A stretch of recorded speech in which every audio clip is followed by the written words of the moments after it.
Welcome dear students, आप सभी का स्वागत है आर एस सर के यूट्यूब चैनल पर। और हम सब लाइव हैं एक नई क्लास के साथ में।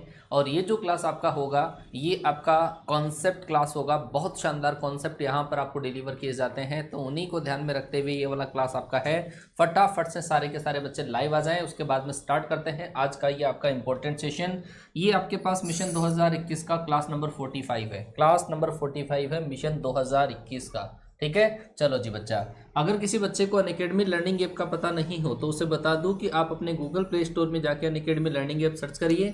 ऐसा आइकन आपको दिखेगा, आप उसको डाउनलोड करें, इंस्टॉल करें। और इंस्टॉल करने के बाद में उसमें नाम, पता, फ़ोन नंबर, ईमेल आईडी सब कुछ सही भरने के बाद में आपको ये वाली कैटेगरी उसमें चूज करनी है आर एस सर की। वहाँ पर फिजिक्स की कोई बच्चा अगर प्रैक्टिस करना चाहता है, बिल्कुल फ्री ऑफ कॉस्ट अगर प्रिपरेशन करना चाहता है, तो सुबह 8 बजे सर का स्पेशल क्लास आता है, फ्री ऑफ कॉस्ट होता है, आप उसको ज्वाइन कर सकते हैं। अगर किसी बच्चे को प्लस का सब्सक्रिप्शन लेना हो तो 1 मंथ, 3 मंथ, 6 मंथ के चार्जेस आपके पास ये हैं। लेकिन अगर आप ये वाला कोड अप्लाई करते हैं, ये वाला कोड अगर आप अप्लाई करते हैं तो इससे आपको 10% ऑफ मिल जाएगा। ये हमारा टेलीग्राम चैनल है team space R S sir, जहां पर हर क्लास का पीडीएफ या लिंक आपको यहाँ पर कोई अपडेट जो होता है वो यहाँ पर आपको प्रोवाइड करवा दिया जाता है। पीडीएफ टेलीग्राम पर नहीं मिलती। कोई दूसरा आपने टेलीग्राम ज्वाइन कर रखा होगा बेटा, यहाँ पर तो पीडीएफ मेरी मैथ्स के कॉन्सेप्ट की पीडीएफ तो आराम से मिलती है। ये हमारी टीम है, टीम आर एस सर, जो आपके लिए तन मन धन से दिन रात लगी हुई रहती है। और क्या मेहनत कर रही है ये वाली टीम, ये तो बोलबाला आपने कर ही रखा है पूरे यूट्यूब पर। ये पूरी क्लासेस का टाइमिंग है सर, पूरी क्लासेस की टाइमिंग हमारी सुबह से लेकर शाम को 5 बजे तक बैक टू बैक क्लासेस होती रहती है। बीच में हालांकि थोड़ा सा लंच वंच का टाइम आपको भी मिल जाता है, हमें भी मिल जाता है। तो सुबह 7:15 बजे से इंग्लिश का मॉक टेस्ट, उसके बाद में 9 AM से मैथ्स का मॉक टेस्ट, उसके बाद में 10:10 से फिजिक्स का कॉन्सेप्ट, उसके बाद में 11 बजे से आपके पास मैथ्स का कॉन्सेप्ट, जो यहाँ पर आप क्लास देख पा रहे हो ये मैथ्स की कॉन्सेप्ट क्लास है। उसके बाद में यहाँ पर 2:30 जो PM है, यहाँ पर आपको क्या मिलता है, जो कॉन्सेप्ट यहाँ पे आपने पढ़ा है उसी की प्रैक्टिस यहाँ पर 2:30 PM पे हो जाती है। ठीक है, तो ध्यान रखना। 12 बजे जो आपकी क्लास होती है वो होती है आपकी इंग्लिश की क्लास। और ये वाली जो क्लास आपकी होती है इंग्लिश की कॉन्सेप्ट प्लस प्रैक्टिस की, दोनों कॉन्सेप्ट प्लस प्रैक्टिस की क्लास होती है इंग्लिश की। तो आप जरूर से ज्वाइन करिएगा, क्योंकि इंग्लिश के अंदर 12 बजे क्लास इसी वजह से लगाई है कि 12 बजती है इंग्लिश के अंदर। ठीक है, अब जो भी बच्चा क्लास में आ गया है वो एक बार आई लव माई पेरेंट्स का कमेंट कर देगा और क्लास के अंदर बिल्कुल पेटी पेक होकर आप बैठ जाइएगा। 1 घंटे तक कॉन्सेप्ट आपको दिल, दिमाग, गुर्दे, फेफड़े सब के अंदर स्कैन करने हैं। जिम्मेदारी मेरी है कि बिल्कुल स्कैन करवा दूंगा। थोड़ा सा प्यार एंड सपोर्ट आप लोगों का बना रहे। ठीक है बेटा, क्लास के अंदर बिल्कुल आप टाइम पर आए। क्लास के अंदर अगर कोई बच्चा कंसिस्टेंसी नहीं रखेगा, टाइम पर नहीं आएगा, तो नुकसान आपका होगा, मेरा नुकसान नहीं होगा। ठीक है, मैं वापस रिवाइज अगर करता रहूंगा चीजों को तो कितने टाइम तक मैं रिवाइज करूंगा। फटाफट से बेटा सारे के सारे बच्चे आ जाए, स्टार्ट कर देते हैं। फटाफट से मैं देखना चाहूंगा I love my parents, I love my parents, सारे के सारे बच्चे स्पैम कर देंगे। और बेटा उसके बाद में आपको कोई कमेंट नहीं करना है। जब मैं पूछूं आपसे कोई क्वेश्चन, समझ में आया कि नहीं आया, जब मैं कोई सवाल अगर आपसे करता हूं तभी आपको कमेंट करना है। तो ये ध्यान रख लीजिएगा, आपको और कोई भी कमेंट नहीं करना है फालतू। अगर मेरा ध्यान कहीं डाइवर्ट होगा तो नुकसान आपका होगा। ठीक है, चलो जी स्टार्ट करता हूं मैं आज का आपका सेशन। और इस सेशन के अंदर जो हम डील करने वाले हैं वो आपके पास क्या होगा वो जरा देखते हैं। ठीक है, सबसे पहला जो पॉइंट यहां पर आज की क्लास के अंदर मैं वो डील करूंगा वो होगा आपके पास condition of collinearity. Condition of collinearity, condition of collinearity मतलब संरेखता का संबंध है ना। संरेखता आपके पास क्या होगी जरा समझना इसको, कोलिनियरिटी है ना। कि मान लो कि अगर आपके पास 3 जो आपके पास पॉइंट है, 3 जो पॉइंट है, इन तीनों पॉइंट अगर कोलिनियर होते हैं तो पहले जो अपन इसके अंदर कंडीशन लगाते थे वो लगाते थे हम, ट्राइंगल का एरिया क्या होता है 0 होता है, त्रिभुज का क्षेत्रफल 0 होता है। लेकिन अब जो अपन कंडीशन लगाएंगे, ये आपके पास A है, ये आपके पास B है, ये आपके पास C है। तो अगर हम इसको ऐसा देखें, अगर अपन इसको दूसरे मेथड से काउंट करना चाहें तो वो होगा आपके पास AB का स्लोप और BC का जो स्लोप होगा, ये दोनों क्या होगा, बराबर होगा। स्लोप ऑफ AB का स्लोप और आपके पास BC का जो, चाहे आप BC का स्लोप निकाल लो या फिर आप स्लोप निकाल लो किसका, AC का स्लोप निकाल लो, ये तीनों आपके पास क्या होते हैं, बराबर होते हैं। AB का स्लोप, BC का स्लोप और AC का जो स्लोप आपके पास होता है वो क्या होता है, बराबर होता है। ठीक है, स्लोप वाले मेथड से भी हम इसको कर सकते हैं। मान लो कि इसका पॉइंट आपके पास x1, y1, ये वाला पॉइंट आपके पास x2 y2 और ये पॉइंट अगर आपके पास x3 अगर y3 हो तो पहला अगर a और b का मैं स्लोप निकालूं तो इसका स्लोप आपके पास क्या होगा, ये होगा sir y2 minus y1 upon x2 minus x1। ऐसा इन दोनों का स्लोप आपके पास क्या होगा कि सर वो होगा y3 माइनस का y2 upon x3 minus x2। ये आया स्लोप। पहले और तीसरे से अगर मैं स्लोप कैलकुलेट करूं तो वो होगा आपके पास y3 minus y1 upon x3 minus x1। ठीक है, तो आप इस स्लोप वाले मेथड से भी आप क्या कर सकते हैं, क्वेश्चन को सोल्व कर सकते हैं। कोलिनियरिटी का मतलब होता है संरेखता का प्रतिबंध। संरेख, अगर मान लो कि 3 पॉइंट आपके पास संरेख हो तो उसको अपन क्या बोलते हैं, इंग्लिश में कोलिनियर बोला जाता है। चलो जी, इसका नमूना देख लेते हैं कि इसका नमूना आपके पास क्या होगा। बेटा ऐसा कोई जरूरी नहीं है पहला दूसरा ले, दूसरा तीसरा ले, कोई से भी ले सकते हो आप। पहला दूसरा ले सकते हो, पहला तीसरा ले सकते हो, है ना, दूसरा तीसरा ले सकते हो, पहला तीसरा ले सकते हो। जैसे मान लो कि मैंने आपको एक पॉइंट दिया कि सर 1,3, एक तो पॉइंट है 1,3 और एक है आपके पास 2,5, है ना, 1,3 2,5 और एक है आपके पास k,8। ये 3 पॉइंट अगर कोलिनियर है, संरेख है, तो k की वैल्यू बताओ। ये 3 पॉइंट अगर संरेख हो तो k की वैल्यू आपको बतानी है। तो ऐसे केस में हम क्या करते हैं, इन दोनों का ढाल निकालते हैं और इन दोनों का ढाल निकालते हैं, बराबर कर देते हैं। जब इन दोनों का ढाल आप निकालने जाओगे तो फॉर्मूला क्या लगता है sir, y2 minus y1 upon x2 minus x1। ये वाला फॉर्मूला आपको यूज करना है। 5 में से 3 को माइनस करोगे 2 में से आप इसको माइनस करोगे 1, ये आ गया स्लोप पहले वाले 2 से। इस लास्ट वाले 2 से स्लोप अगर आप निकालने जाओगे तो कितना आ जाएगा, 8 माइनस का 5 बटा k माइनस आपके पास कितना आ जाएगा, 2 आ जाएगा। जब आप इसको माइनस करोगे तो कितना आ जाएगा, 3 अपॉन k माइनस 2 आ जाएगा। जब आप क्रॉस मल्टीप्लाई करोगे तो k माइनस 2 बराबर आपके पास 3 बटा 2 और ये 2 जब आपके पास इधर आएगा तो आपके पास इस क्वेश्चन का जो आंसर आएगा वो कितना आएगा, 7 बटे 2। k बराबर आपके पास 7/2 इसका राइट आंसर आ जाएगा। k बराबर 7/2 आपके पास इसका राइट आंसर होगा। बेटा यहाँ तक की चीज आपके समझ में आई होगी और बच्चों ने आंसर दे दिया है मेरे साथ में, k बराबर आपके पास 7/2 क्वेश्चन का राइट आंसर है। क्लियर हुआ बेटा, ये वाली चीज आपके समझ में आ गई होगी कि 3 पॉइंट अगर कोलिनियर हो तो उसके अंदर हम स्लोप वाले मेथड से भी k की वैल्यू, कोई कांस्टेंट की वैल्यू हम काउंट कर सकते हैं। चलो जी आगे बढ़ते हैं, ये रहा आपके पास कोलिनियर का कॉन्सेप्ट। चलो जी दूसरा कॉन्सेप्ट मैं आपको बताने जाऊंगा। दूसरा कॉन्सेप्ट आपके पास क्या है कि सर आपको ऐसा दे रखा होगा कि एक लाइन जो दूसरी लाइन के साथ में कोई एंगल बनाती है उसकी इक्वेशन हम कैसे निकालते हैं। एम ढाल वाली रेखा के साथ में अल्फा एंगल बनाने वाली लाइन की इक्वेशन, ठीक है, तो लिख लेना अल्फा, या मैं यहाँ पे ऐसा ही शो कर देता हूँ आपके पास। ये मान लो कि आपके पास एक लाइन है और इस लाइन की इक्वेशन आपको निकालनी है। इस लाइन का स्लोप तो आपको दे रखा है और ये आपके पास, सॉरी, ये वाली जो लाइन है आपके पास, इस लाइन के साथ में अल्फा एंगल बनाती है और इस लाइन का जो स्लोप है वो आपके पास क्या है, एम है। ठीक है, हाँ जी, देख लीजिएगा आपके पास कैसे अपन कैलकुलेट करेंगे। एम ढाल वाली रेखा के साथ में अल्फा कोण बनाने वाली रेखा का समीकरण, एम ढाल वाली रेखा के साथ, एम ढाल वाली रेखा के साथ अल्फा एंगल बनाने वाली लाइन की इक्वेशन, अल्फा एंगल बनाने वाली लाइन की इक्वेशन, ठीक है, बनाने वाली रेखा का समीकरण। ठीक है, रेखा का समीकरण आपके पास क्या होगा, जरा आप सोच कर देखिएगा, है ना, कि कैसे निकालते हैं।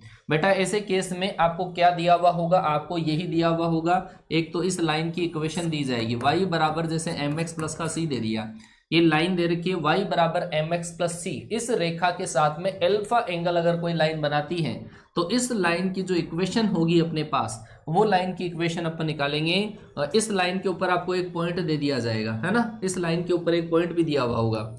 y minus y1 equal to m plus minus ten alpha upon 1 minus plus m ten alpha और इंटू x माइनस x1, ये आपके पास उस लाइन की इक्वेशन होगी।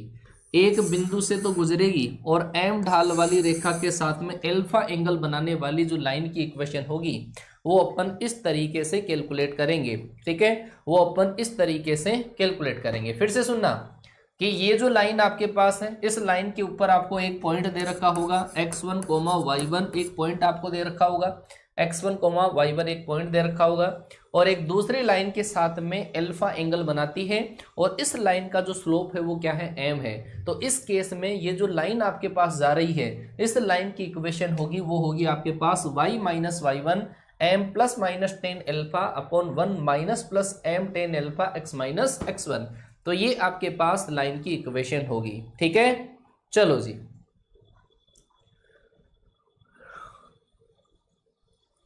चलो भाई साहब, एक बच्चे ने कमेंट किया है कि सर थोड़ा सा हिंदी में भी पढ़ा दो। तो यार मुझे तो इसके अलावा हिंदी लिखनी नहीं आती है, और तेरे को जहां पे बिल्कुल शुद्ध हिंदी के अंदर पढ़े ना तो वहां जाके पढ़ ले। भाई साहब मैं तेरे हाथ जोड़ता हूं, फिर कमेंट मत करना तू, ठीक है ना।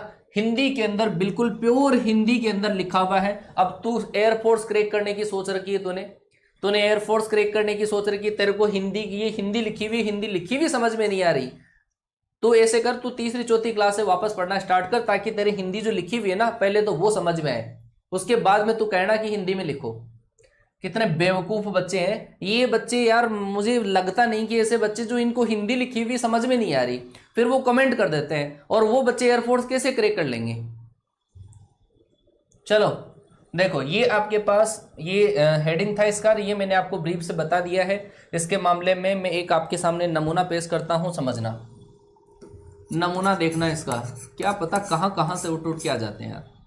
चलो नमूना देखना, इसके बेस पर एक एग्जांपल है ना, ताकि आपको सही से समझ में आए। आपको दे रखा है एक लाइन की इक्वेशन दे रखी है, एक लाइन की इक्वेशन दे रखी है y बराबर 3x माइनस का 4, आपके पास एक लाइन की इक्वेशन दे रखी है, और एक आपके पास पॉइंट दे रखा है कि 2,4 बिंदु से गुजरने वाली, 2,4 से पास होने वाली, और इस लाइन के साथ में 45 डिग्री एंगल बनाने वाली लाइन की इक्वेशन आपको निकालनी है। समझना, इस लाइन के साथ में 45 डिग्री एंगल बनाने वाली और इस पॉइंट से पास होने वाली लाइन की इक्वेशन आपको निकालनी है। तो वो किस तरीके से हम लाइन की इक्वेशन कैलकुलेट करेंगे, पहले तो माइंड में थीम सेट करो कि लाइन की इक्वेशन क्या होगी, है ना, लाइन कैसी बनेगी, रेखा कैसी होगी। सोचो थोड़ा सा रेखा के बारे में कि सर एक तो लाइन आपको दे रखी है, ये वाली लाइन है ना, ये वाली लाइन, ये तो गिवन है, और इस लाइन के साथ में 45 डिग्री का एंगल बनाती है, ये 45 डिग्री का एंगल है, और इस लाइन के ऊपर आपको एक पॉइंट दे रखा है, वो क्या है, 2,4 है, और इस लाइन की इक्वेशन आपको दे रखी है y बराबर क्या है, 3x माइनस का 4 है। तो एक इक्वेशन के लिए अब आपको दो चीजों की जरूरत है, एक तो ये जो लाइन दे रखी है उसका स्लोप, इस लाइन का स्लोप आप क्या बताओगे कि सर इस लाइन का स्लोप तो आपके पास कितना है, 3।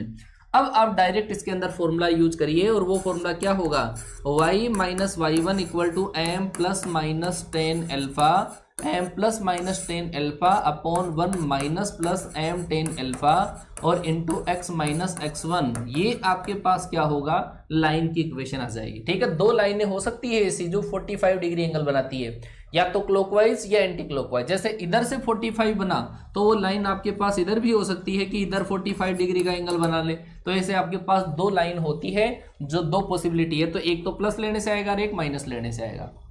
चलो जी कर लेते हैं।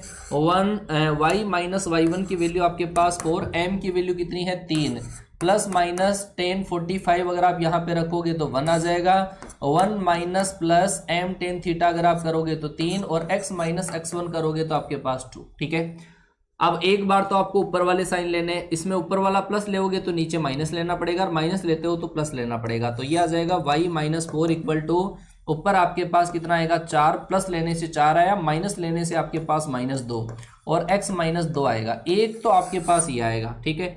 दूसरा आपके पास आएगा y माइनस का 4 इक्वल टू, माइनस लेने से ऊपर तो आएगा 2, नीचे प्लस लेना पड़ेगा तो कितना आ जाएगा 4, और इंटू x माइनस 2 आपके पास आ जाएगा। तो दो लाइनें आपके पास ऐसी बनेगी जो एक गिवन लाइन के साथ में 45 डिग्री तो एंगल बनाती है और एक पॉइंट से पास होती है 2,4 से। ठीक है, तो ये वाली गणित है, और ये मतलब ऐसा क्वेश्चन आ ही जाता है कई बार, एक गिवन लाइन के साथ में कोई एंगल बनाने वाली और एक पॉइंट से पास होने वाली लाइन की इक्वेशन। तो आप क्या कहोगे कि वो दो लाइनें होती है, वो दो लाइन होती है, एक तो ऐसे भी 45 बना सकती है और ऐसे भी 45 बना सकती है। इतना क्लियर हो चुका होगा बेटा, है ना।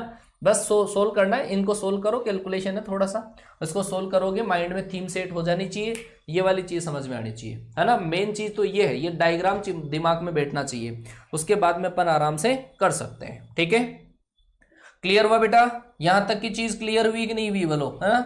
ये वाली चीज क्लियर हो गई, तो मैं आगे बढ़ता हूं। अगला जो टॉपिक अपना है, अगला जो टॉपिक कल मैंने आपको बहुत इंपॉर्टेंट टॉपिक बताया था, पैरेलल एंड परपेंडिकुलर लाइंस, जो टॉप मोस्ट क्वालिटी का जहां से क्वेश्चन बनता है, वो मैंने कल की क्लास में आपको बता दिया था। अब मैं आपके सामने अगला पॉइंट डिस्कस करूंगा, और वो जो पॉइंट आपके पास होगा वो होगा concurrency of lines, concurrency of lines. ठीक है, कॉन करंट लाइन या कॉन करेंसी, है ना, कॉन करंट लाइन, कौन करंट लाइन। कौन करंट लाइन का मतलब होता है संगामी रेखाएं, संगामी रेखाएं। तो ये जरा समझते हैं कि संगामी रेखाएं क्या है। संगामी रेखाएं, संगामी रेखाएं क्या होती है। संगामी रेखाएं वही होती है, संगामी रेखाएं वही होती है जहां से दो की मुलाकात हुई, दो की मुलाकात जिस चौराहे पे हुई वहां से तीसरी गुजर जाए तो उसको बोलते हैं कॉनकरेंसी, कॉन करंट लाइंस इनको बोलते हैं। मतलब दो रेखाओं के प्रतिच्छेदन बिंदु से, इंटरसेक्टिंग पॉइंट से अगर तीसरी पास हो जाए तो उसको क्या बोलते हैं, कॉन करंट लाइन बोलते हैं, संगामी रेखाएं बोला जाता है। ठीक है, चलो जी समझना कि सर एक लाइन तो आपके पास ऐसी है, दूसरी लाइन आपके पास ऐसी है, इन दोनों लाइनों का इंटरसेक्शन जहां पे होता है, प्रतिच्छेदन जहां पे होता है, उसी पॉइंट से अगर तीसरी लाइन भी अगर पास हो जाती है तो इसको क्या बोला जाता है, कॉनकरेंसी बोला जाता है, संगामी बोला जाता है। ठीक है, हिंदी में भी बोल दिया है, इंग्लिश में भी बोल दिया, अब गोचा मत करना बीच में। ठीक है, कॉनकरेंसी का मतलब होता है संगामी। तो ये दो रेखाओं की इंटरसेक्टिंग पॉइंट ये है, प्रतिच्छेदन बिंदु ये है, वहां से तीसरी लाइन अगर पास हो जाती है तो उसको क्या बोला जाता है, कॉनकरेंसी बोला जाता है। तो ऐसे केस में आपके पास क्या होगा, ऐसे केस में आपके पास तीन लाइन गिवन होगी, a1x प्लस का b1y प्लस का c1 इक्वल टू 0, ये पहली लाइन है। दूसरी लाइन आपके पास a2x प्लस का b2y और प्लस आपका क्या है c2 और इक्वल टू 0, और तीसरी लाइन आपके पास a3x प्लस का b3y और प्लस आपके पास c3 बराबर आपके पास क्या है 0।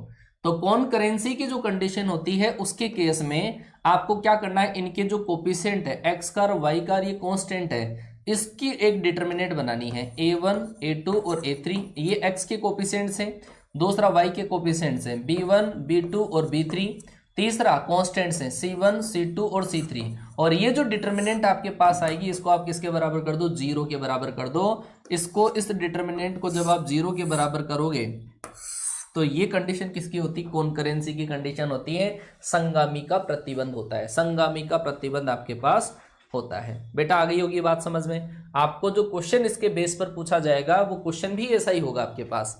इसके भी दो तरीके हैं क्वेश्चन को सोल्व करने के। पहला तरीका समझो कि जब इन दोनों को हम सोल्व कर लेते हैं, कोई भी दो लाइनों को अगर आप सोल्व करते हो, सोल्व करने का मतलब क्या है, उनको पूछ लेते हो कि तू कहाँ गई थी, तू कहाँ गई थी, मिलने के लिए पूछ लेते हो, तो वो बताएगी कि सर हम तो वहां पर मुलाकात हुई थी, हमारी मुलाकात हुई थी एक चौराहे पे, एक चौपाटी पे हमारी मुलाकात हुई थी, उसने मुझे रसगुल्ला खिलाया, मैंने उसको कचौरी खिला दी। ठीक है, तो रसगुल्ला और कचौरी का मतलब है कि एक्स और वाई की वैल्यू, इन दोनों से, इन दोनों को सोल्व करके यदि अपन इन दोनों से पूछताछ करते हैं तो ये दोनों अपने को एक्स और वाई की वैल्यू बता देंगे। और ये जो एक्स और वाई होता है इसी को क्या बोला जाता है, प्रतिच्छेदन बिंदु बोला जाता है, प्रतिच्छेदन बिंदु बोला जाता है। हिंदी में लिख देता हूं वरना फिर गुचा करोगे तुम, है इंटरसेक्टिंग पॉइंट इसको बोला जाता है।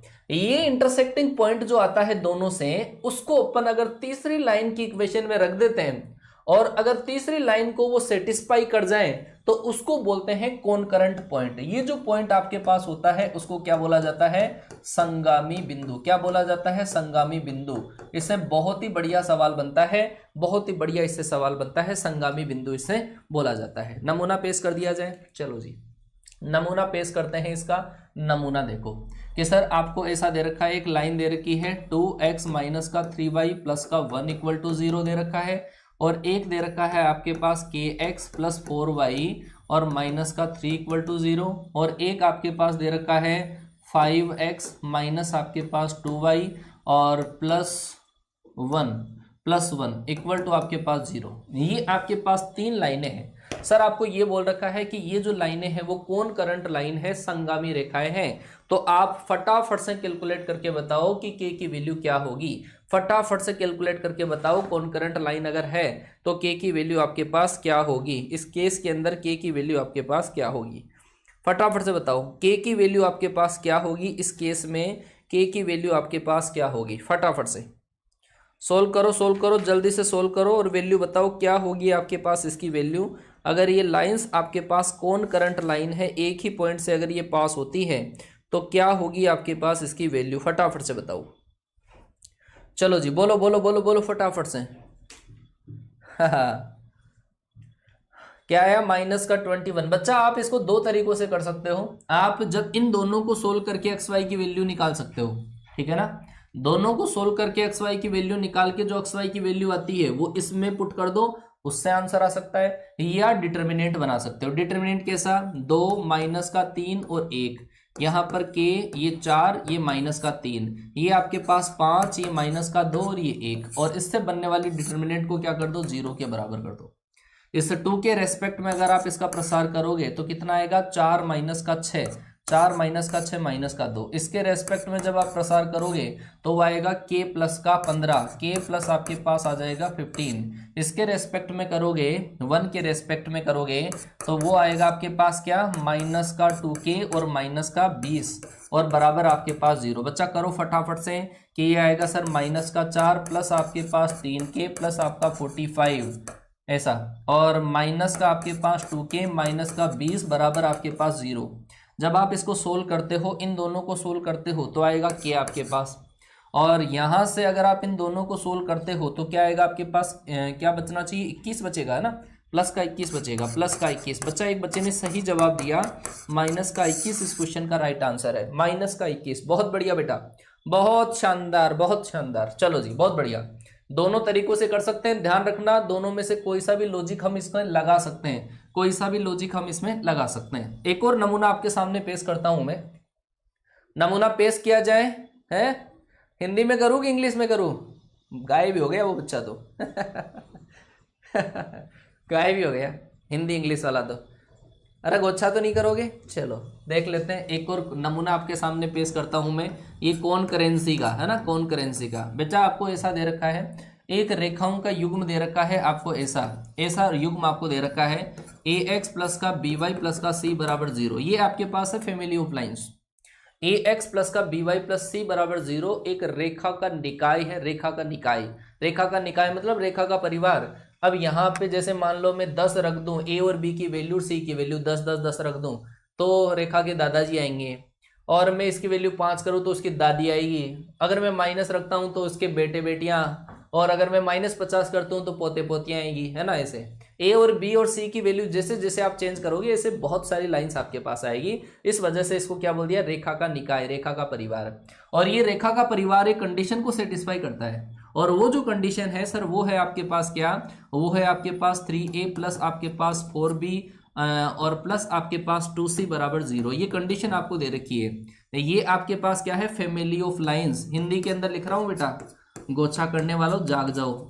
मतलब आधे बच्चे तो इसी से हिंदी में लिख देता हूं जाग जाते हैं, कई बार इंग्लिश में लिख देता हूं तो जाग जाते हैं। ये रेखा का निकाय है, फैमिली ऑफ लाइन से, और इसके लिए आपको ये कंडीशन दे रखी है। आपको पूछा है कौन करंट पॉइंट बताओ, संगामी बिंदु बताओ क्या होगा।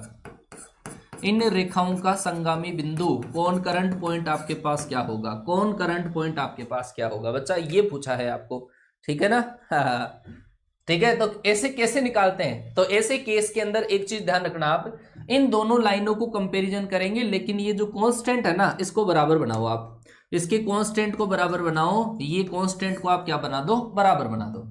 इसका कोफिशिएंट बराबर होना चाहिए कि सर इसका कोफिशिएंट बराबर बनाने के लिए मैं अगर इस इक्वेशन को 2 से मल्टीप्लाई कर दूं तब बन जाएगा क्या, बिल्कुल बनेगा। तो ये क्या आएगा आपके पास 2ax प्लस आपके पास कितना आएगा 2by और प्लस आपके पास 2c बराबर 0। ये आया।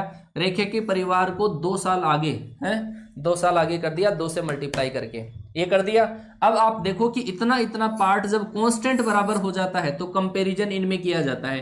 कंपैरिजन इसमें a का कोफिशिएंट कितना है 3, इसमें a का कोफिशिएंट क्या है, ये जो 2x है, a के कोफिशिएंट की कंपैरिजन करो तो सर 3 बराबर आपके पास आएगा 2x। मैं केवल कंपैरिजन कर रहा हूं दोनों इक्वेशन का, आप पूरे को ही बराबर कर लो, इसको इसके बराबर ही कर लो, रामायणी खत्म। तो इसका मतलब 3a बराबर सर कितना आएगा 2ax, यहां से x बराबर कितना आएगा, x बराबर आएगा 3/2। ये है संगामी बिंदु का अक्ष निर्देशांक। अगर आप इन दोनों को बराबर करोगे, y वाले को बीच वाले को बराबर करोगे, तो इसका मतलब है सर 2by बराबर है सर 4b। इसका मतलब b से b कटा और y बराबर आपके पास कितना आया 2 आया। ये जो x और y की वैल्यू आती है इसी को बोलते हैं कौन करंट पॉइंट। कौन करंट पॉइंट कौन सा, 3/2,2। इसका मतलब इस रेखा के परिवार में एक जगह ऐसी है जहां से सारे सदस्य गुजरते हैं। समझ गए क्या, सारे सदस्य सारी पीढ़ियां जहां से होकर गुजरती है वो बुलंद दरवाजा, उसका नाम है कौन करंट पॉइंट। और वो कौन करंट पॉइंट कितना है बेटा 3/2,2। आया क्या समझ में, बोलो। हाँ, कांस्टेंट को बराबर करना होता है, ठीक है। कांस्टेंट को बराबर कर लो और कांस्टेंट को बराबर करने के बाद में इधर से ए का कोफिशिएंट निकाल लो, या आप ऐसे बराबर कर लो, ये वाला पार्ट इसके, ये वाला पार्ट इसके। लेकिन एक चीज तो बराबर करो पहले, कांस्टेंट को बराबर करने के बाद में। अरे आया समझ में। हाँ, ये चौराहा है, चौराहे से गुजरता है सारा रेखा का परिवार। समझ गए बेटा बात को। ये बहुत बढ़िया वाला सवाल है, बहुत बढ़िया वाला सवाल है। एक नमूना और पेश करता हूं आपके सामने, क्योंकि मुझे लग रहा है कि ये इंपॉर्टेंट क्वेश्चन है, इंपॉर्टेंट क्वेश्चन है। चलो बच्चा, ये आपको दे रखा है 3ax माइनस का 2by प्लस सर आपके पास है 4c बराबर 0। ये है रेखा का परिवार, ये रेखा का परिवार है। और ये रेखा का परिवार एक कंडीशन को सेटिस्फाई करता है, और वो है सर आपके पास 2a माइनस का 3b और प्लस आपके पास c कर देता हूं, है ना, बराबर 0। ये है। चलो जी बताओ, तो इस रेखा का परिवार कौन से बुलंद दरवाजे से होकर गुजरेगा कि कौन करंट पॉइंट आपके पास क्या होगा। ये रेखा का पूरा परिवार है और ये आपके पास एक कंडीशन है, आपको वो बताना है। चलो, इसमें थोड़ा सा चेंजेस कर रहा हूं बेटा, मैं थोड़ा सा चेंज कर रहा हूं। एक बार ये जो प्लस है ना, इस प्लस की जगह लिखो माइनस, तो मजा आएगा थोड़ा, है ना। इस प्लस की जगह लिखो माइनस, अब मजा आएगा क्वेश्चन में। बोलो जी। हाँ जी, बताओ बताओ बताओ बताओ फटाफट से, क्या इस क्वेश्चन का आंसर आएगा 2a माइनस का 3b माइनस का c बराबर 0। क्या आपके पास इस क्वेश्चन का राइट आंसर आएगा, बोलो फटाफट से। ये रेखा का परिवार कौन से चौराहे से होकर गुजरता है, बोलो फटाफट।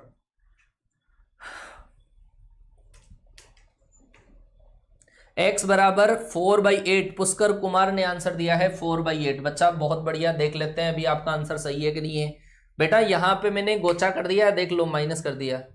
जैसे आप भी तो करते हो सर, हिंदी में पढ़ाते हो तो इंग्लिश में पढ़ाओ, इंग्लिश में पढ़ाते हो तो हिंदी में पढ़ाओ, है। और वो बच्चे दोनों ही लैंग्वेज में नहीं पढ़ने वाले, वो पढ़ने वाले नहीं है, वो मेरे से पढ़ने वाले नहीं है। वो बच्चे हिंदी पढ़ाता हूं तो इंग्लिश, इंग्लिश पढ़ाता हूं तो हिंदी बोलते हैं।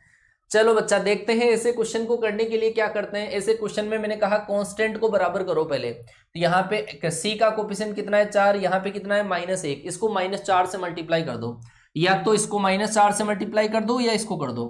समझ गए क्या, इसको 4 का डिवाइड करना पड़ेगा। इसको -4 से मल्टीप्लाई करोगे, -4 से मल्टीप्लाई ऐसा, तो -4 से मल्टीप्लाई करने पर माइनस का 8a प्लस आपके पास 12b minus minus plus 4c बराबर आपका 0। ये दोनों इक्वेशन अब आपके पास बराबर है, ये दोनों इक्वेशन बराबर है। तो इधर से a का कोफिशिएंट देखो, इधर से a का कोफिशिएंट कितना है 3x, और इधर से a का कोफिशिएंट मतलब गुणांक x बराबर कितना सर -8/3, x बराबर -8/3। इधर y का गुणांक कितना है -2b, और इधर y का गुणांक b का गुणांक देखेंगे, b का गुणांक क्या है -2y। इधर b का गुणांक कितना है 12। इसका मतलब सर b बराबर -6 आएगा। देख लो आपके पास ये आया होगा -8/3 और -6, -8/3 और -6। इस क्वेश्चन का राइट आंसर आपके पास आएगा। ये माइनस लगाने की वजह से मामला थोड़ा सा उल्टा हो गया, माइनस की वजह से मामला उल्टा हो गया, बच्चों ने उल्टे आंसर दे दिए। चलो सर, बहुत बढ़िया बात है। आगे की बात अपन करते हैं एंगल बाइसेक्टर के बारे में। यहां तक का क्लियर हुआ क्या? फटाफट से मेरे सारे धुरंधर बच्चे yes no yes no yes no समझ में आया तो बहुत बढ़िया बात है, और नहीं समझ में आया तो और भी बढ़िया बात है। ठीक है, चलो जी बोलो फटाफट से। अरे बेटा इतना समझ में आया कि नहीं आया, इतना समझ में आया कि नहीं आया, फटाफट से बताओ। Yes no yes no yes no फटाफट से छाप दो कमेंट में, आगे बढ़ता हूं। आप नो कहोगे तो भी मैं आगे बढ़ाऊंगा। ये प्यार है अपना।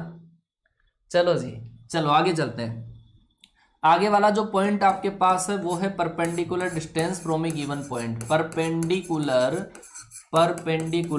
Perpendicular distance perpendicular distance from A given point. अगर आपके पास एक पॉइंट अगर दे रखा है, एक पॉइंट अगर दे रखा है, उससे लाइन की परपेंडिकुलर डिस्टेंस लंबवत दूरी, हाँ लिखूंगा भाई, मुझे मेरी मजबूरी है, गोछा करोगे आप। लंब की लंबाई, लंब की लंबाई है ना, लंब की लंबाई या लंबवत लंबाई भी बोल सकते हैं, लंब की लंबाई भी इसको बोला जाता है, ठीक है। लेंथ ऑफ परपेंडिकुलर, लंब की लंबाई कैसे निकालते हैं जरा देखना, सोचना कैसे अपन कैलकुलेट करते हैं इस लंब की लंबाई को। ऐसे केस में क्या दे रखा होता है, आपको एक लाइन दे रखी होती है, क्या, एक लाइन। तो अगर मान लो कि ये दे रखा है ए एक्स प्लस का बी वाई प्लस का सी बराबर 0, ये आपके पास एक लाइन है, गिवन लाइन है, ए एक्स प्लस का बी वाई प्लस सी बराबर 0 है, ए एक्स प्लस का बी वाई प्लस सी बराबर 0 एक लाइन आपके पास है, और एक पॉइंट आपके पास कहीं पे भी हो सकता है x1 y1, ये पॉइंट आपके पास है x1 y1। इस x1 y1 से अगर मैं इस पे परपेंडिकुलर डिस्टेंस कैलकुलेट करूं, यहां से यहां तक की जो डिस्टेंस है इसको नाम दूंगा मैं p, ठीक है। ये डिस्टेंस बेटा, ये जो परपेंडिकुलर डिस्टेंस होती है इसको एक दूसरे नाम से भी बोला जाता है, इसको बोला जाता है मिनिमम डिस्टेंस। हमेशा कोई भी पॉइंट की किसी लाइन से मिनिमम डिस्टेंस अगर आपको निकालनी हो तो वो ही आपके पास परपेंडिकुलर डिस्टेंस होती है। तो मिनिमम दूरी, न्यूनतम दूरी निकालनी हो या लंब की लंबाई निकालनी हो, दोनों बातें क्या होती है, बराबरी होती है।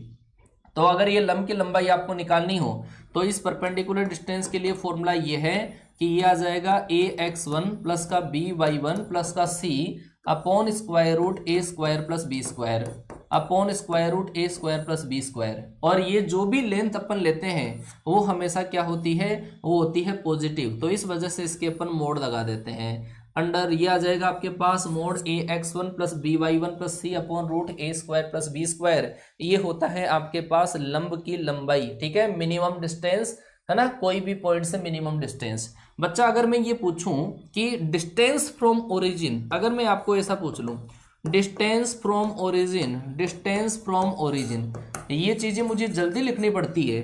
और वो क्यों, क्योंकि भाई साहब मैं एक इंग्लिश का वर्ड लिखना स्टार्ट कर देता हूं, उधर से गोछा स्टार्ट हो जाता है कि सर ये इंग्लिश में लिख दिया अब आपने। मूल बिंदु से लंबवत दूरी, मूल बिंदु से लंबवत दूरी, मूल बिंदु से लंबवत दूरी अगर बच्चा आपको देखनी हो, मूल बिंदु से लंबवत दूरी, ये तो उस केस के अंदर डायरेक्ट जो लंबवत लंबाई, ये वाला पार्ट उसमें 0 हो जाता है, क्योंकि x1 y1 उस केस में क्या हो जाता है 0 0। तो वो जो सर आपके पास लंबाई आएगी वो क्या आएगा, c upon under root A square plus B square, इसका मोड कर लेना। ये होता है सर मूल बिंदु से लंब की लंबाई, मूल बिंदु से डाले गए लंब की लंबाई या परपेंडिकुलर डिस्टेंस। आया बेटा समझ में, ये डायरेक्ट ही फॉर्मूला है, डायरेक्ट फॉर्मूला है, कैसे इंप्लीमेंट करते हैं। आप मुझे एक चीज बताइएगा, एक चीज आप मुझे और बताओ कि सर अगर कोई पॉइंट लाइन के ऊपर हो, अगर कोई पॉइंट लाइन के ऊपर हो तो आप मुझे बताओ कि उसकी परपेंडिकुलर डिस्टेंस क्या होगी, ये बता सकते हो क्या, बोलिए फटाफट देखें। चलो जी बताओ बताओ बताओ फटाफट से। अगर पॉइंट कर्व के ऊपर हो, पॉइंट अगर इस लाइन के ऊपर ही हो, तब बताओ परपेंडिकुलर डिस्टेंस क्या होगी, क्या होगी, फटाफट से बताओ क्या होगी, क्या होगी आपके पास।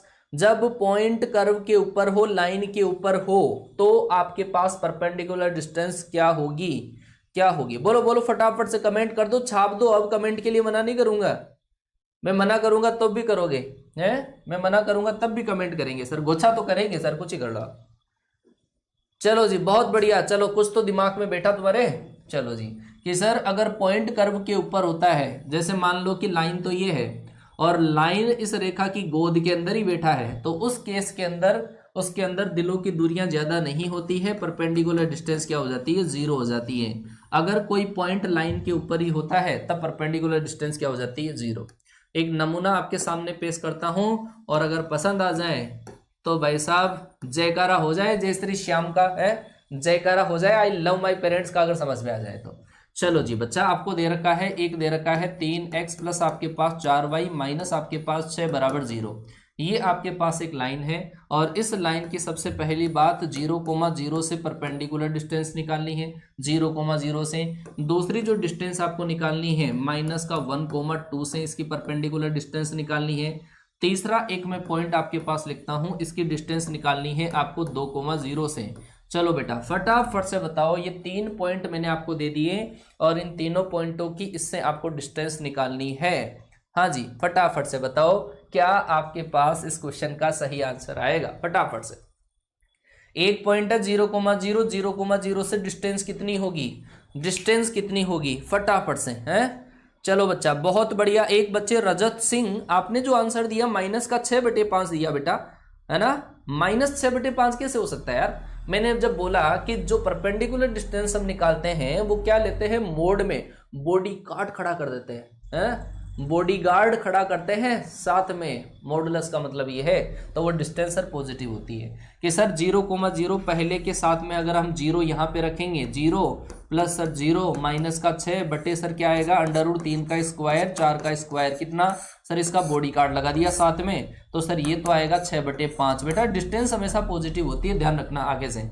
सेकंड, सर सेकंड के अंदर अगर मैं सोल्व करूं -1 x की जगह रख दो, 2y की जगह रख दो बस, तो सर कितना माइनस का 3 प्लस सर आपके पास 8 माइनस का 6 बटे नीचे आ रहा था सर 5, और इसका अपने बॉडी गार्ड खड़ा कर दिया, तो सर ये आएगा आपके पास 1/5। क्या आया सर पॉजिटिव। सर तीसरे केस के अंदर जो डिस्टेंस आएगी वो 2 अगर आप यहाँ पे रखोगे तो सर 6 प्लस आपके पास 0 माइनस का 6 बटे आपका 5, सर ये हो गया क्या 0। इसका मतलब ये पॉइंट कहाँ पे स्थित है कि सर ये लाइन की गोद के अंदर है, ये सर रेखा के छाती पर है। अच्छा चलो जी बहुत बढ़िया, ये वाला समझ में आ गया। हाँ समझ में आ जाए तो भाई साहब मेरा प्यार मुझको लौटा दो, है क्लियर। अरे इतना क्लियर, कोई डाउट किसी बच्चे को, अरे कोई शंका या लघु शंका हो तो बोल देना बेटा, हालांकि मेरे पास उपाय तो नहीं है उसका, लेकिन बोल तो देना, बोलने में क्या है। क्लियर, चलो बहुत बढ़िया। एक बच्चे ने तो दिल की आवाज़ सुनी, एक बच्चे ने तो आई लव माई पेरेंट्स कहा कि सर समझ में आया, इतना तो इशारा काफ़ी है। जय वीर तेजा जी। चलो बेटा आगे चलता हूँ, आगे चलता हूँ। आगे वाला जो पॉइंट आपके पास है वो है आपके पास distance between two parallel lines, distance between two parallel lines, distance between two parallel lines. फटाफट से कंप्लीट करूंगा बेटा मैं इसको। Distance between two parallel lines, इसका मतलब है सर, हिंदी में लिखूंगा बेटा, मुझे पता है आपकी भावनाओं को समझता हूं मैं। दो समांतर रेखाओं के बीच की दूरी, समांतर रेखाओं के बीच की दूरी, समांतर रेखाओं के बीच की दूरी कैसे निकालते हैं जरा समझना।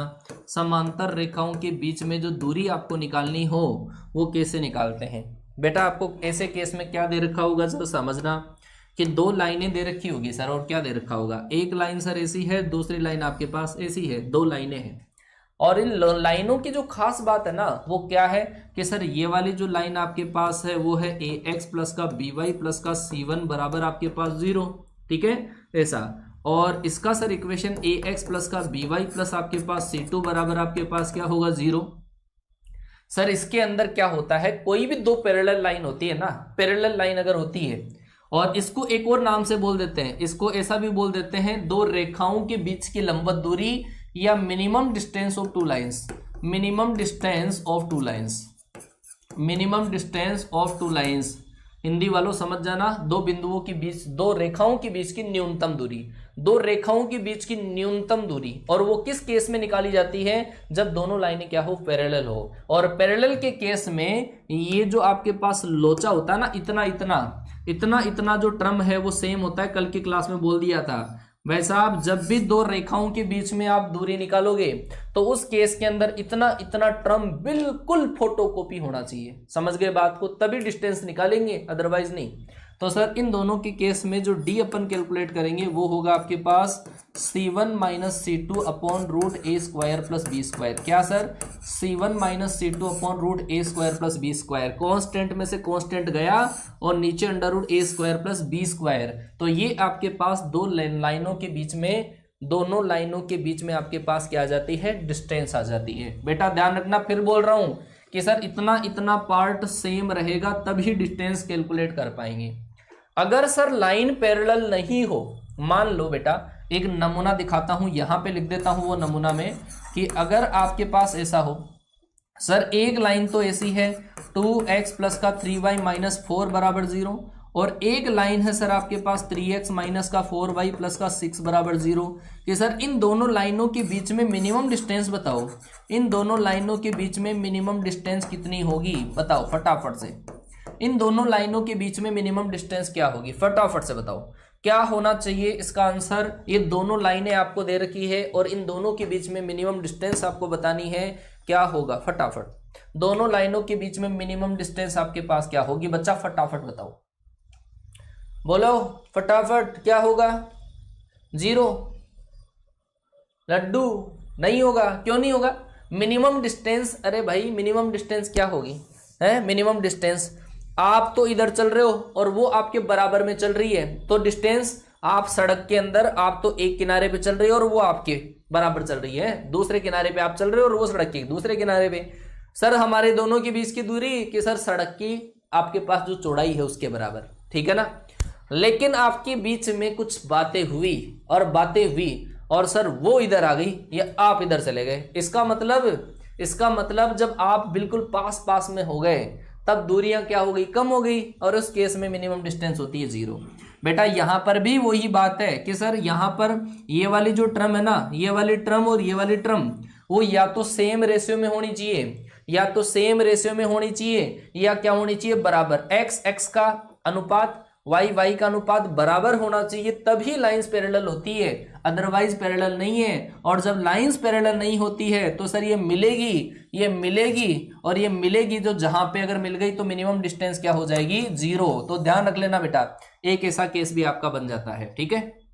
चलो जी, नमूना पेश किया जाए बच्चा आपके सामने। ऐसा आपके पास दे रखा है x कोस alpha plus y sine alpha minus आपके पास 3। एक तो आपके पास लाइन ऐसी है बेटा, और दूसरी जो लाइन आपके पास है वो लाइन आपके पास है 2x कोस एल्फा और प्लस आपके पास 2x plus cos alpha plus आपके पास ऐसा लिख देता हूं 2y साइन एल्फा माइनस आपके पास है 9 बराबर आपके पास 0 है। बच्चा आपको इन दोनों लाइनों के बीच में डिस्टेंस निकालनी है, इन दोनों लाइनों के बीच में आपको डिस्टेंस निकालनी है। ये नमूना आपके सामने पेश कर दिया है मैंने। बच्चा जब भी आपको मिनिमम डिस्टेंस निकालनी हो तो ध्यान रखना, लाइनों के बीच में पैरेलल डिस्टेंस आपको तभी पूछी जाएगी जब लाइंस पैरेलल होगी, और लाइंस अगर पैरेलल नहीं हो तो इनमें दो देखना, ये वाला टर्म यहां वाले टर्म के बराबर होना चाहिए या सेम रेशियो में। तो सेम रेशियो में तो है, लेकिन इन दोनों को बराबर बनाओ, इतना पार्ट बराबर बनाओ। कि सर वो कैसे बनेगा? अरे यार बिल्कुल सीधा है, ऊपर वाले को 2 से मल्टीप्लाई कर दो, है ना। इसको 2 से मल्टीप्लाई कर दो ताकि इतना इतना पार्ट बराबर बन जाए।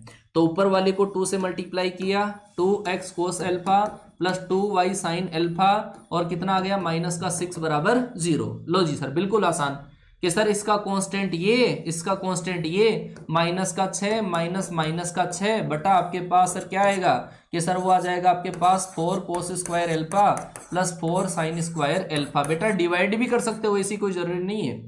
माइनस माइनस तो ऊपर तो बचेगा आपका -3, मोड भी लगाना है, और नीचे आपके पास क्या बचेगा? 2। तो इस क्वेश्चन का जो राइट आंसर आएगा बेटा वो आएगा 3/2। तो दोनों रेखाओं के बीच में मिनिमम डिस्टेंस क्या हो जाएगी? 3/2। बोलो आया क्या समझ में? 3/2 राइट आंसर आएगा, 3/2 राइट आंसर आएगा, 3/2 आएगा। चिल्ला चिल्ला के बोल दिया है, समझ में आ जाना चाहिए। मैंने कहा बराबर नहीं है तो बराबर कर लेना, और आपको क्वेश्चन ही वही पूछा जाएगा कि मिनिमम डिस्टेंस में इतना इतना पार्ट या तो सेम रेशियो में है या फिर सेम है। अगर सेम रेशियो में हो तो ऊपर वाले के साथ में कुछ छेड़खानी करना, वो बराबर बन जाएगा, और बराबर बनने के बाद में C1 minus C2 upon square root A square plus B square. ठीक है, काफी बच्चे क्या कर देते हैं, हड़बड़ाहट में डायरेक्ट ही कर देते हैं, -3 -9 6/√A square plus B square, answer आ गया 6। डब्बा गोड़। समझ गए बच्चा? तो ध्यान रखना बेटा ये। चलो जी आगे चलता हूं। अगला आपके पास एक मोस्ट इंपोर्टेंट जो टॉपिक अपना है वो है एंगल बाइसेक्टर। एंगल बाइसेक्टर बहुत इंपॉर्टेंट टॉपिक है, दिमाग साथ में ले लो। अगर किसी की याद आ रही है ना तो भूल जाओ बेटा थोड़ी देर के लिए। एंगल बाइसेक्टर, एंगल बाइसेक्टर कैसे निकालते हैं? एंगल बाइसेक्टर आपके पास एक तो होगा एक्यूट एंगल का, एक्यूट एंगल बाइसेक्टर, या फिर आपके पास ओब्ट्यूस एंगल बाइसेक्टर। ठीक है, एक्यूट एंगल का मतलब है न्यून कोण का अर्धक, और ओब्ट्यूस का मतलब है अधिक कोण का अर्धक। और बीच में किसी का व्हाट्सएप पे मैसेज आ जाए तो बेटा उसको मना कर देना कि सर ये वाला इंपॉर्टेंट टॉपिक समझा रहे थे, बाद में रिप्लाई किया, सॉरी शक्तिमान। ठीक है, हाँ पूरा ध्यान दे लो, यहाँ पे दे लो पूरा। यहाँ आज खत्म नहीं होगा, थोड़ा सा कॉन्सेप्ट बचेगा, यहाँ पे दे लो पूरा, कॉन्सेंट्रेशन यहाँ पे होना चाहिए। पहले तो मैं आपको ये समझा देता हूं कि आपके पास एंगल बाइसेक्टर क्या होता है। एंगल बाइसेक्टर क्या होता है जरा समझना। आपको दो लाइंस दे रखी होगी, मान लो कि सर एक लाइन तो आपके पास ऐसी है और दूसरी लाइन जो आपके पास ऐसी है। इन दोनों लाइनों के बीच में मैंने बोल दिया है, बीच में किसी का मैसेज आ जाए तो मत पढ़ना, थोड़ी देर, केवल 12 मिनट की बात है, हाँ नहीं तो 12 बज जाएगी। सुनो, हाँ, कि सर दोनों लाइनों के बीच में दो टाइप के एंगल होते हैं। एक एंगल तो सर ये होता है, ये वाला एंगल क्या हुआ, न्यून कोण, जो 90 डिग्री से कम होता है। न्यून कोण का मतलब एक्यूट एंगल। और सर एक जो एंगल होता है वो क्या होता है, ओब्ट्यूस एंगल। ओब्ट्यूस का मतलब अधिक कोण, ओब्ट्यूस एंगल। दो टाइप के एंगल होते हैं लाइन के केस में, एक तो होता है सर न्यून कोण और एक क्या होता है, अधिक कोण। और मूल बिंदु आपका कहाँ है, यहां पर है।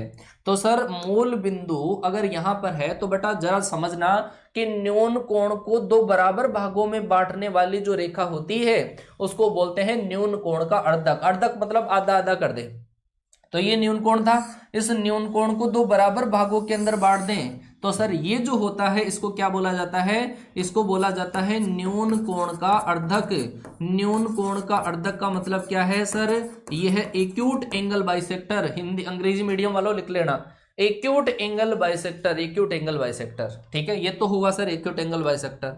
और लेकिन जब अधिक कोण हो, ये ओब्ट्यूस एंगल हो, तो ओब्ट्यूस एंगल को दो बराबर पार्ट में डिवाइड करने वाला जो आपके पास लाइन है उसको बोलते हैं अपन ओब्ट्यूस एंगल बाइसेक्टर। क्या बोला जाता है, ओब्ट्यूस एंगल बाइसेक्टर। ओब्ट्यूस एंगल बाइसेक्टर समझ में आया, ओब्ट्यूस एंगल बाइसेक्टर। इतना तो समझ में आया कि नहीं आया, यस नो बोल दो फटाफट से, यस नो बोल दो। इतना समझ में आया कि नहीं आया, इतना आया कि नहीं आया, देख लो फटाफट से, इतना तो आया कि नहीं आया। भाई साहब दो लाइनों के बीच में दो टाइप के एंगल होंगे, एक तो होगा एक्यूट एंगल, एक होगा ओब्ट्यूस एंगल। सही बात। अब एक्यूट एंगल को बीच में से दो बराबर भागों में डिवाइड करने वाली जो लाइन होगी उसको बोलते हैं एक्यूट एंगल बाइसेक्टर। और ओब्ट्यूस एंगल को दो बराबर भागों में बांटने वाली लाइन को क्या बोलते हैं, ओब्ट्यूस एंगल बाइसेक्टर। इन दोनों की इक्वेशन कैलकुलेट करना सिखाऊंगा, इन दोनों की इक्वेशन कैलकुलेट करना सिखाऊंगा। अच्छा बच्चा, इसमें एक और चीज होती है, आप मुझे ये बताओ कि ओरिजिन की साइड में, मूल बिंदु की साइड में, मूल बिंदु की साइड में कौन सा अर्धक आएगा जिसके अंदर ओरिजिन आए। तो बेटा ऐसे केस में क्या कर दो आप, ये जो लाइनें है ना इन लाइनों को आगे बढ़ा दो। ये लाइनों को आगे बढ़ा दिया मैंने, जो गिवन थी ना लाइनें, ये रेड वाली आपको गिवन थी, एक मैंने आपको जो बनाया है ब्लू से, ये बनाया पर्पल से, वो तो है ओब्ट्यूस, और ब्लू से बनाया जो क्या है आपके पास एक्यूट एंगल। एक और बना रहा हूं मैं, एक एंगल और बना रहा हूं, आप मुझे बताओ किसको अपन आगे बढ़ाएंगे जो ओरिजिन के एरिया में आएगा। सर मूल बिंदु यहां पे है, मूल बिंदु ये रहा, और अगर मैं इस बाइसेक्टर को अगर आगे बढ़ाता हूं तो इसके एरिया में, ये वाला जो एरिया है उसके अंदर ये ग्रीन वाला आता है, इसको अपन बोलते हैं bisector which include origin. Origin को इंक्लूड करने वाला, ओरिजिन मतलब मूल बिंदु को, ओरिजिन को इंक्लूड करने वाला बाइसेक्टर, ओरिजिन को इंक्लूड करने वाला बाइसेक्टर वो होगा आपके पास मूल बिंदु का अर्धक। ठीक है, का अर्धक आपके पास ओरिजिन को इंक्लूड करने वाला। तो तीन टाइप के बाइसेक्टर सिखाए सर आपको, कौन कौन से, एक तो हुआ एक्यूट एंगल को, है ना, और एक आपके पास ओब्ट्यूस एंगल को, और एक आपके पास मूल बिंदु को शामिल करने वाला अर्धक। अब भाई साहब इन दोनों में से जो एक होगा वो ही ओरिजिन को इंक्लूड करेगा, वो तीसरा नहीं आएगा। वैसे तीसरा नहीं होता ये इन दोनों में से ही होता है। उन दोनों में से या तो एक्यूट एंगल का बाइसेक्टर ओरिजिन की साइड आएगा या ओब्ट्यूस एंगल का बाइसेक्टर ओरिजिन की साइड आएगा। ठीक है, समझना। ठीक है, चलो जी, बहुत बढ़िया, इतनी चीज समझ में आ गई। अब इनकी इक्वेशन कैलकुलेट करेंगे और उसके बाद में देखो फॉर्मूला लिखेंगे। क्या फॉर्मूला आपके पास बनेगा वो समझना। मैंने आपको थीम तो बताई दी है क्वेश्चन की कि एक्यूट एंगल ये होता है और ओब्ट्यूस एंगल ये होता है। बच्चा आपके पास इक्वेशन दी हुई आएगी दो लाइनों की, आपके पास दो लाइनों की इक्वेशन आपको दी हुई होगी। पहली लाइन की जो इक्वेशन है वो है आपके पास a1x प्लस का b1y प्लस का c1 इक्वल टू 0, और दूसरी जो लाइन है वो है सर आपके पास a2x प्लस का b2y और प्लस आपके पास c2 बराबर क्या 0। ये दोनों लाइनों की इक्वेशन आपको दी हुई होगी। और एंगल बाइसेक्टर सब फॉर्म में कैसे आता है, वो ऐसे आता है सर a1x प्लस का b1y और प्लस आपका c1, और नीचे आपके पास आता है under root a1 square plus का b1 square, under root a1 square और प्लस b1 स्क्वायर, और इधर आपके पास आता है प्लस माइनस, और इधर आ जाता है आपके पास a2x प्लस का b2y और प्लस आपके पास c2, और नीचे जो आपके पास आता है वो आता है आपके पास a2 square plus b2 square. ठीक है, क्लियर है बेटा। तो ये जो चीज आपके पास होती है ये होता है कंबाइन।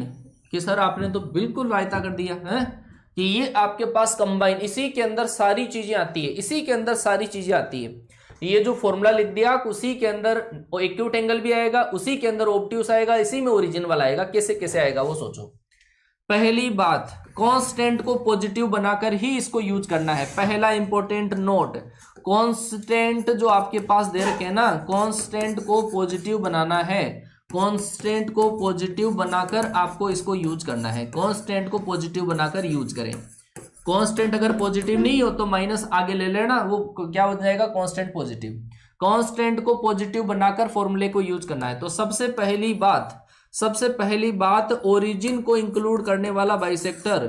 ओरिजिन मतलब मूल बिंदु को शामिल करने वाला अगर अर्धक आपको निकालना हो, ओरिजिन वाला बाइसेक्टर अगर आपको निकालना हो तो कांस्टेंट अगर पॉजिटिव है, कांस्टेंट अगर आपके पास पॉजिटिव है तो पॉजिटिव साइन लेने से, पॉजिटिव साइन आपको लेना है। पॉजिटिव साइन लेने पर आपके पास आएगा ओरिजिन को इंक्लूड करने वाला बाइसेक्टर। पॉजिटिव साइन आप ले लोगे बेटा। ऐसे एंगल बाइसेक्टर जिंदगी में जिसका भी बाइसेक्टर निकालना हो तो ध्यान रखना उसके कांस्टेंट को पॉजिटिव बनाएंगे। अगर कांस्टेंट पॉजिटिव नहीं है तो इसमें से माइनस कॉमन ले लो आप, है ना, चाहे माइनस यहां पे रख लो, लेकिन दोनों कांस्टेंट पॉजिटिव होनी चाहिए, तभी अपन एंगल बाइसेक्टर का फॉर्मूला लगाते हैं। तो सबसे पहली बात कि यहां पर दोनों कांस्टेंट पॉजिटिव होने के बाद में यहां से प्लस वाला साइन अगर आप यूज करते हो तो वो ओरिजिन को इंक्लूड करने वाला बाइसेक्टर आएगा। दूसरी जो बात आपके पास है, आपको निकालनी है अगर a1 a2 b1 b2 की value, a1 a2 plus b1 b2 का वैल्यू आपको निकालना है। a1 a2 b1 b2 का वैल्यू अगर मान लो कि ये पॉजिटिव आ जाता है, अगर मान लो कि ये पॉजिटिव आ जाता है तो ऐसे केस में आप जब पॉजिटिव साइन लेते हो, पॉजिटिव साइन अगर आप लेते हो तो वो आएगा आपके पास क्या, ऑब्ट्यूस एंगल का bisector. Obtuse angle bisector, obtuse angle का बाइसेक्टर आएगा। मतलब ये पॉजिटिव आता है तो पॉजिटिव ले लिया अपन ने ऑब्ट्यूस का, और इसके जस्ट अपोजिट अगर मान लो कि नेगेटिव साइन ले लिया, नेगेटिव साइन अगर आपने ले लिया तो वो आता है एक्यूट एंगल का। एक्यूट का मतलब न्यून कोण। चिल्ला चिल्ला के बोल रहा हूं, गोचा करने वालों सुन लो, एक्यूट का मतलब होता है न्यून कोण, न्यून कोण को शामिल करने वाला अर्धक। ठीक है।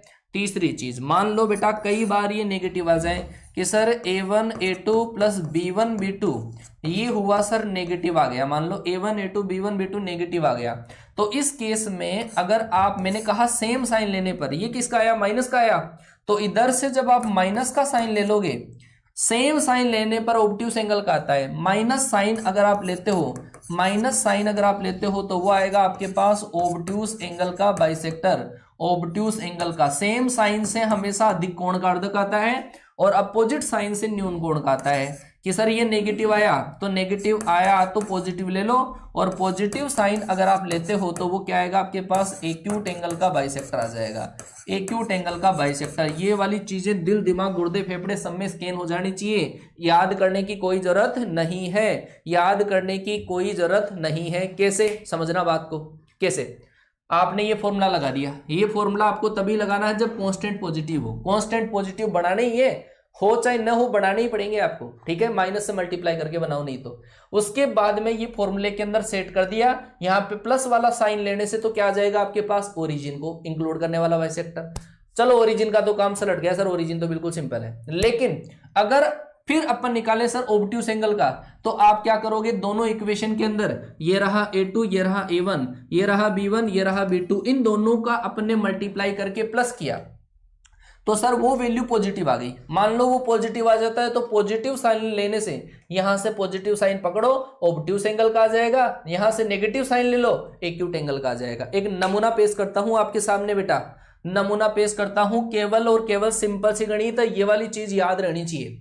फिर से सुनो, कांस्टेंट पॉजिटिव होने पर यहां पे प्लस का साइन लेने से क्या आ जाएगा, ये आ जाएगा ओरिजिन को इंक्लूड करने वाला। अगर यहां पे ये पॉजिटिव है, पॉजिटिव तो हर केस में बढ़ाने पड़ेंगे कांस्टेंट को, फिर अपन a1 a2 b1 b2 निकालेंगे। a1 a2 b1 b2 आपके पास अगर पॉजिटिव आ गया तो पॉजिटिव साइन लेने से ऑब्ट्यूस और नेगेटिव साइन लेने से एक्यूट मतलब न्यून कोण। अगर ये नेगेटिव आ गया तो इधर नेगेटिव, ये वाला नेगेटिव लेओगे तब अधिक कोण का आएगा, और पॉजिटिव लेओगे तो, ठीक है। एक नमूना पेश करता हूं, टाइम हो गया फटाफट से। ठीक है, एक क्वेश्चन सुनो कि सर ये क्वेश्चन है हमारे पास 3x + 4y प्लस आपके पास 5, ये आपके पास एक लाइन है, और दूसरी लाइन है सर हमारे पास क्या, दूसरी लाइन को मैं लिखता हूं क्या आपके पास 5x माइनस का 12y और माइनस का 3 बराबर 0। बेटा ये दो लाइनें आपके पास है, फटाफट से देखो। सबसे पहले मैंने आपको कहा कि कांस्टेंट पॉजिटिव बना के यूज करना, तो सर इसमें तो कांस्टेंट पॉजिटिव है जबकि इसमें नेगेटिव है, तो आप इसको माइनस से मल्टीप्लाई कर दो, इसका काम ही खत्म। माइनस का 5x प्लस का 12y और प्लस आपके पास 3 बराबर 0 हो गए पॉजिटिव। ये आपके पास एक इक्वेशन है, ये आपके पास इक्वेशन है, फॉर्मूले में सेट कर दो क्या कि सर एक बार तो 3x प्लस का 4y प्लस का 5 और नीचे √a² प्लस b², 3 का स्क्वायर 9, 4 का स्क्वायर 16, ठीक है, और बराबर इधर प्लस माइनस दूसरी इक्वेशन क्या कि सर माइनस का 5x प्लस का 12y प्लस आपके पास 3 और इधर आपके पास -5 का स्क्वायर 25, 12 का स्क्वायर 144, मतलब 25 प्लस आपके पास 144। बेटा ध्यान से समझो, सबसे पहली बात मुझे ये बताओ कि ओरिजिन को इंक्लूड करने वाला बाइसेक्टर कैसे आएगा, बताओ। ओरिजिन मूल बिंदु को शामिल करने वाला अर्धक कैसे आएगा कि सर मूल बिंदु को शामिल करने वाले में कोई लोचा ही नहीं है, कोई लोचा ही नहीं है। क्यों नहीं है लोचा कि बेटा यहां पर कांस्टेंट पॉजिटिव बना लिए सर, कांस्टेंट पॉजिटिव बनाने के बाद में सर कांस्टेंट पॉजिटिव बनाने के बाद में प्लस का साइन ले लो, चुपके से पॉजिटिव साइन ले लो। ये प्लस का साइन लिया, बस ये माइनस को भूल जाओ, इसको इधर क्रॉस मल्टीप्लाई सोल्व कर लो, आंसर आपका आ गया, ओरिजिन को इंक्लूड करने वाला बाइसेक्टर आ गया। दूसरी बात ठीक है कि a1 a2 क्या है कि sir a1 a2 b1 b2 निकाल दो फटाफट से। a1 a2 b1 b2 कि सर a1 कितना है आपके पास, इन दोनों के अंदर लेना, इसमें नहीं, तो इसको इससे मल्टीप्लाई किया माइनस का 15, इसको इससे मल्टीप्लाई किया 12 चौका 48। सर पॉजिटिव आया कि नेगेटिव कि सर ये तो आया है पॉजिटिव। मैंने कहा था सेम साइन लेने पर अधिक कोण का अर्धक आएगा, ये पॉजिटिव आ रहा है तो आप क्या ले लो, पॉजिटिव साइन ले लो। पॉजिटिव साइन अगर आप लेते हो तो क्या आएगा सर, अधिक कोण वाला ऑब्ट्यूस एंगल वाला बाइसेक्टर आपके पास आ जाएगा, और माइनस का साइन ले लिया तो आपके पास न्यून कोण का अर्धक आ जाएगा। एक चीज मैं कहूं बेटा, कौन सा बाइसेक्टर ओरिजिन को इंक्लूड करने वाला होगा ये भी बता दो, कौन सा बाइसेक्टर ओरिजिन को इंक्लूड करने वाला होगा।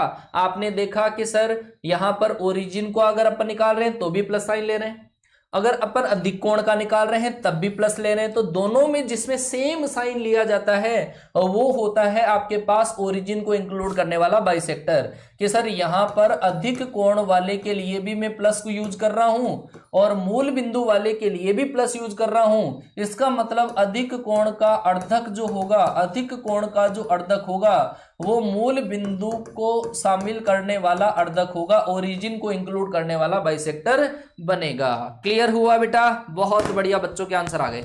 अब आपसे 2:30 पर 2:30 बजे आपकी क्लास होगी बेटा, उस क्लास के अंदर प्रैक्टिस कराऊंगा, इसका पीडीएफ में दे दूंगा। ये जो क्वेश्चन है ना, इन्हीं की प्रैक्टिस आपको उस क्लास के अंदर कॉन्सेप्ट बिल्कुल डिट्टो छाप दूंगा दिमाग में, लेकिन आना आपको पड़ेगा बेटा क्लास के अंदर। ध्यान रखना सारे के सारे बच्चे मुझे प्रेजेंट मिलने चाहिए 2:30 PM पे, ठीक है, कोई भी एक्सक्यूजेज नहीं होना चाहिए। फटाफट से इस क्लास के रिगार्डिंग अपना प्यार एंड सपोर्ट कमेंट बॉक्स में दिख जाना चाहिए, जितना प्यार करोगे उतना ही लौटाऊंगा बेटा, ठीक है। Tata, love you, all the best, मिलते हैं अगली क्लास में। टाटा, बाय बाय, जय हिंद।